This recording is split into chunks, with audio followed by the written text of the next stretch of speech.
Welcome back po sa aking Vidventures. Again and again, I am Owens. Ayan. Ngayon, ipapakita ko kung paano ako mag-refill ng aking cartridge. Pwede naman kayo bumili ng cartridge, kaya lang mahal. Kaya ang ginawa ko para makatipid, bumili ako ng ink na LNC Universal Ink. Tapos, kailangan din may syringe para ma-inject mo dyan sa butas para ma-refillan syempre. Ngayon, tinanggal ko lang yung takip niyan kasi sticker naman yan. Pwede mo din ibalik after. Inuna ko yung black na re-refillan kasi yan yung mabilis maubos sa akin. LNC ang tatak niyan na Universal Ink. Pwede naman kayo mag-check out ng 4 na color. Basta kung ano lang yung kailangan nyo, yun lang yung kukunin nyo, syempre. Yan, pwede mong tanggalin yung takip na yan para dun sa may printer na may eco tank. Mas mabilis dun mag-refill, pero yung printer ko kasi is cartridge yung ink niya. Kaya kailangan ko ng refillan, kailangan ng syringe. Kaysa naman bumili ako ng cartridge, mahal yun.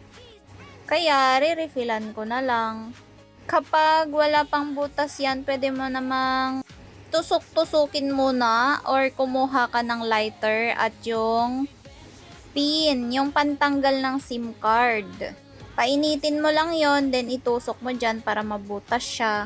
Ako kasi, ganyan lang yung ginamit ko. Pwede na yan, wag lang maputol yung karayom ng syringe. Dahan-dahan lang kasi natatakot ako dyan sa karayom, baka maputol. Baka magaya sa kamay ko naputol. Charot! Ayan, dahan-dahan lang at baka maputol nga talaga. Nahirapan ako, ang messy ko dyan nag-refill. Kasi nga, first time ko mag-refill niyan. Kaya ang ginawa ko, kumuha ako ng black na cellophane. Kung wala namang mga black cellophane, edi gamitin mo na lang yung pinambalot sa parcel mo. Pwede na yon. Ito na nga yung sinasabi ko, na kapag hindi na ipasok ng maigi yung karayom sa loob, lalabas yung ink. Magme-messy talaga yan. Kaya naman, inunti-unti kong ipapress yung syringe para pumasok yung ink. Kaya lang lumalabas talaga. Normal naman siguro yan kasi napupuno na siguro yung cartridge, kaya okay na yan. Kung sakaling kulang naman ay dadagdagan na lang, depende na lang kung pwede pang refillan.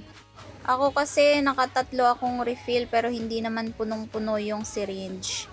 Ayan, nung tinatanggal ko na yung syringe, di ko mabunot-bunot, nag-iingat ako at baka tumalsik. Huwag nyo kakalimutan na kapag tinanggal nyo yung syringe, tatakpan nyo muna yung karayom niya at baka madisgrasya kayo dyan, matusok pa kayo. Takpan nyo ha, huwag nyo kakalimutan. For safety naman yon. Ang messy nga naman talaga, no? Pero okay na yan, makatipid lang. Ngayon, naghahanap ako ng tissue pero wala akong makita. Kaya itong medyas ko na lang na kulay black, pamunas ko dyan.